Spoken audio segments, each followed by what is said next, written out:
Halo guys, kembali lagi bareng gue di channel Puncak Film. Pada kesempatan kali ini, gue akan membahas sebuah film drama Thailand yang penuh emosi, mulai dari keceriaan, sedih, semangat, kaget, dan juga haru serta imajinatif.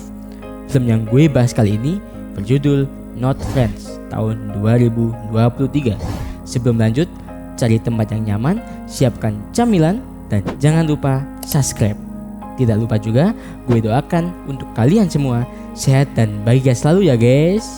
Tidak usah berlama-lama, kita masuk ke filmnya. Film dibuka dengan keceriaan seorang anak bernama Joe. Dia terlihat sangat bahagia. Tentu ada sesuatu yang membuatnya begitu bahagia. Apakah itu? Tonton terus sampai selesai. Joe berlari dengan bahagia menuju bus sekolah dan duduk di samping seorang anak yang di film ini akan menjadi tokoh utamanya. Saat sampai di tujuan, Joe terlihat begitu bahagia sambil mendengarkan musik dari handphonenya. Saking bahagianya dia sampai dia tidak sadar akan keadaan sekitarnya. Dan tiba-tiba, bra, Joe ditabrak mobil dan mati seketika. Yap, beneran mati ya guys. Di scene berikutnya ditampilkan foto si Joe yang di depannya banyak anak-anak SMA yang sedih dan meratapi kepergian Joe. Adegan berubah menjadi acara festival yang menampilkan bakat unik beberapa siswa SMA tersebut. Dan foto si Joe masih di depan. Artinya dia beneran mati guys. Di antara anak yang maju ke depan ada satu cewek cantik bernama Liu yang menjadi pusat perhatian atau primadona di sekolah tersebut. Hingga acara tersebut usai dan lapangan tempat festival tadi sudah kosong. Tiba-tiba ada seorang anak laki-laki yang menghampiri foto Joe. Dia adalah anak yang duduk di samping Joe saat di bus sebelum Joe meninggal. Namanya adalah Pai. Ternyata Pai ini adalah anak yang baru saja pindah ke sekolah tersebut. Karena di sekolah sebelumnya dia bertengkar dengan teman mantan pacarnya, hingga dia dikeluarkan dari sekolah karena dia melukai teman mantan pacarnya tersebut dengan sebuah silet. Di film ini digambarkan Pei adalah anak dari seorang pengusaha pabrik tepung tapioka. Pantas saja dia dihina baju bau oleh teman mantan pacarnya. Karena dikeluarkan dari sekolah yang lama, akhirnya Pei jadi murid baru dan duduk di sebelah Joe sebelum dia ketabrak. Di awal, Pei sangatlah dingin terhadap Joe. Bahkan ketika Joe mencoba berteman dan mencairkan suasana, Pei malah marah dan bilang ke Joe, kalau kau tak akan melihatku seumur hidupmu. Dan ya, benar, 1 bulan kemudian Joe meninggal dunia. Setelah itu, ada pengumuman tentang lomba pembuatan film pendek, di mana kalau menang lomba ini, dia akan langsung bisa masuk perguruan tinggi negeri yang diimpikan. Dan Pei sangat minat akan hal itu.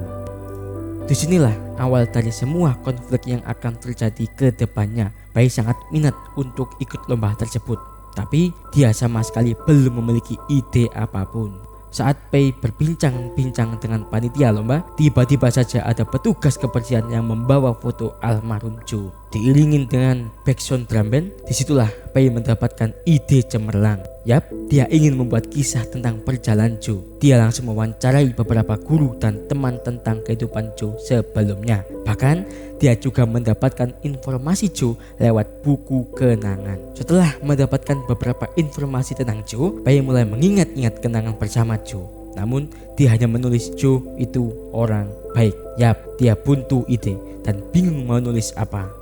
Dia mencoba lagi mendengarkan beberapa cerita hasil wawancara dan meresapi ceritanya. Dia mulai mendapatkan ide. Namun, ya, itu belum bisa disebut sebuah cerita. Dia hanya menulis beberapa kalimat saja.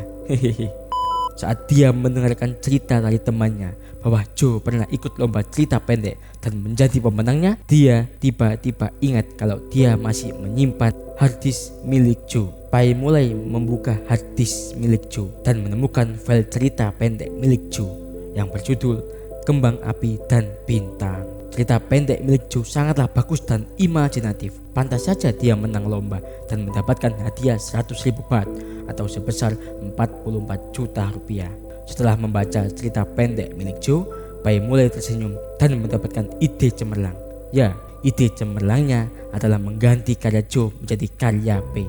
Pai sangatlah happy dan berjoget ria di dalam kamarnya. Pai langsung mengirim naskah cerita tersebut kepada panitia lomba. Namun tiba-tiba saja datang seorang anak bernama Poke. Ya, namanya adalah Poke karena dia lahir dari ibu seorang fotografer. Entah apa yang ada di benak kedua orang tuanya, mungkin karena saking cintanya ke dunia fotografi sampai menamai anaknya Poke. Poke bertanya kepada Pai, "Kenapa kamu membuat film tentang Ju?"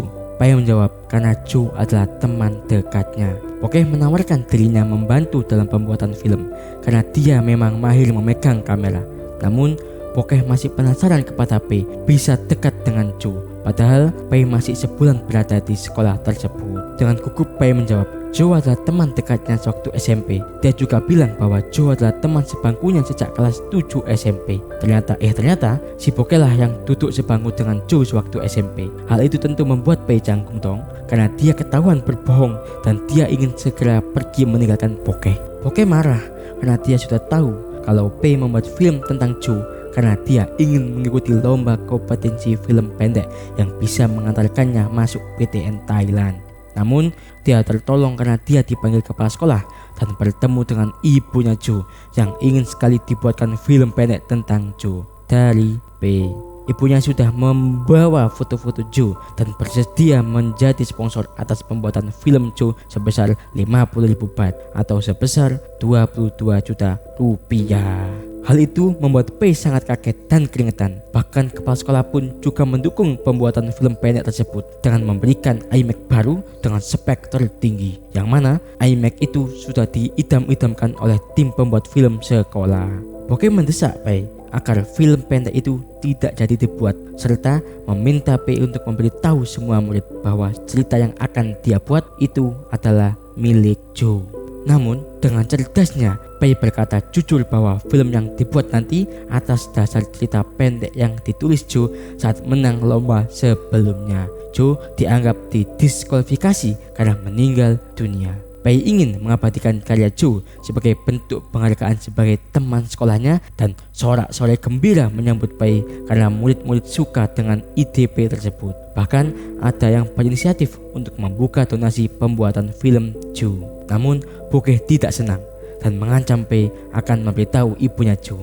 Dengan sigap Pai mengejarnya dan mengatakan kepada ibunya Jo bahwa dia akan mengembalikan semua uang dari ibunya Jo. Namun melihat respon ibunya Jo yang benar-benar ingin dibuatkan film tentang Jo, Poke akhirnya luluh dan berkata bahwa Pai hanya ingin butuh 20.000 baht dan ingin mengembalikan 30.000 baht sisanya.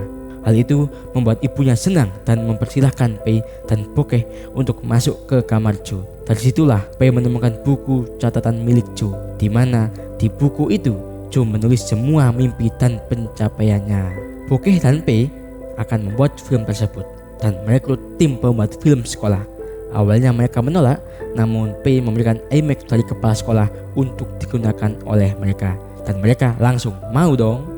Mereka mulai membagi job desk dan merumuskan adegan tiap adegan, di mana di sini Pai berperan sebagai sutradaranya dan Ping, anaknya Christopher Nolan, yang akan berperan menjadi Jo di dalam film tersebut. Adegan pertama, mereka memerankan Jo sebagai seorang atlet tenis meja. Mereka membuat adegan Jo bermain tenis meja melawan banyak orang sekaligus. Adegan berikutnya adalah Jo menjadi seorang astronot dengan bekal alat seadanya. Tak kalah seru, di adegan setelahnya mereka memparodikan adegan film Mission Impossible yang dipadukan dengan film Tenet untuk menunjukkan bahwa Jo di dunia lain adalah seorang mata-mata. Di setiap adegan ini timbul chemistry persahabatan di antara mereka semua, terutama yang sangat menonjol adalah antara Pai dengan Poke. Yang awalnya mereka berseteru, kini mereka bisa bersatu untuk membuat film pendek Jo. Adegan berikutnya mereka kehabisan ide, namun Pai bisa menunjukkan kepada timnya bahwa dia adalah sutradara yang baik. Pai memaparkan idenya dan langsung diterima oleh mereka. Pada titik inilah para anggota timnya mengakui kemampuan Pai sebagai sutradara film pendek dan sebagai aktor filmnya juga. Apalagi ketika Pai mau menjadi bad saat adegan pingpong, Pai benar-benar totalitas dan semakin membuat erat persahabatan di antara mereka. Untuk adegan terakhir, Pei juga menunjukkan taringnya, idenya yang membuat adegan bersama semua murid di taman bermain. Sambil bermain kembang api, membuat semua anggota timnya kagum dan menganggapnya sebagai sutradara handal. Karena merasa semakin dekat dengan Pei, Bokeh mulai menceritakan kisah masa lalunya bersama Joe. Bokeh menceritakan bahwa dulu dia dan Joe sangat dekat sebagai sahabat dan pernah membuat mimpi dan rahasia bersama. Namun hal itu harus pudar karena Bokeh membocorkan rahasia bahwa Joe menyukai Liu, anak primadona sekolah. Hal itu dilakukan Bokeh untuk membela dirinya yang dituduh teman-temannya berpacaran dengan Joe. Setelah tahu Bokeh membocorkan rahasianya, Joe mencoret-coret buku catatannya dan tidak mau berbicara lagi dengan Bokeh. Saat ujian sekolah dimulai, bukannya ikut ujian, Pei malah bolos dan fokus pada adegan terakhir untuk film Joe. Saat adegan foto kelas, tiba-tiba saja ada anak laki-laki yang datang telat. Dia adalah Hom. Hom ternyata adalah teman sebagus Joe sebelum Pei masuk sekolah tersebut. Hom menderita sakit parah dan tidak bisa sekolah. Hom mencoba berkenalan dengan Pei dan mengundangnya di acara ulang tahunnya. Karena penasaran dan merasa kasihan tidak ada yang datang di acara ulang tahun Hom, Pei datang bersama Bokeh. Ternyata teman sekolahnya datang semua dong. Dan plot twistnya, di acara ulta tersebut Hom membacakan cerita pendek yang sama persis dengan milik Joe di depan semua teman-teman sekolahnya. Karena ternyata cerita pendek tersebut adalah milik Hom.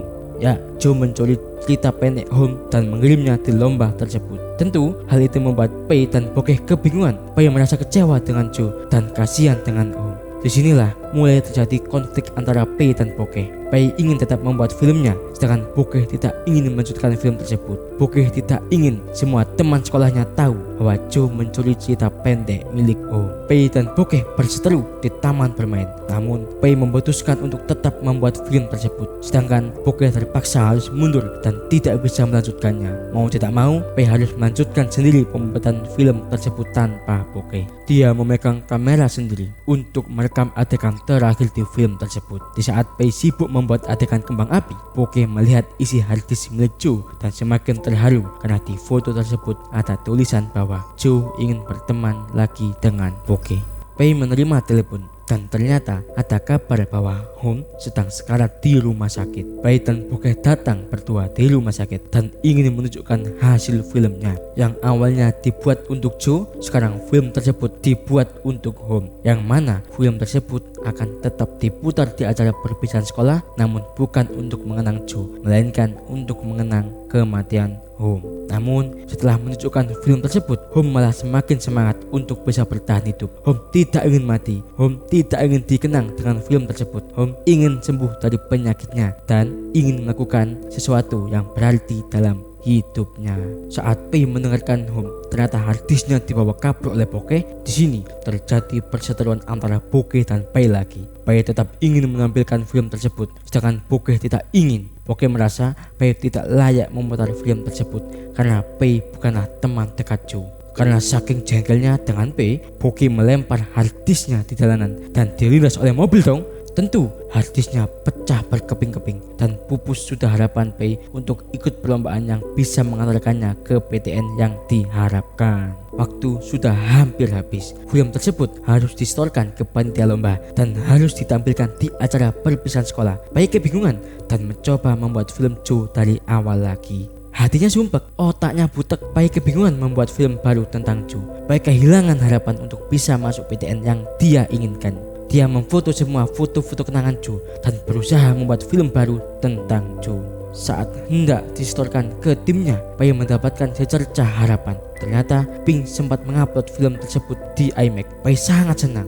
Saat ingin memberikan film tersebut ke pihak sekolah, Pei melihat Liu berpacaran dengan lelaki lain. Di mana sebenarnya sebelum Joe meninggal, Pei tahu bahwa Liu menerima perasaan Joe. Pei tahu bahwa Joe berpacaran dengan Liu. Begitu gampangnya Liu melupakan Joe. Pei melihat Liu berciuman dengan pacar barunya. Adegan film menampilkan bahwa saking senangnya Joe diterima perasaannya oleh Liu, Joe berlari dan melompat ke girangan. Ya, ini terhubung dengan scene awal film ini.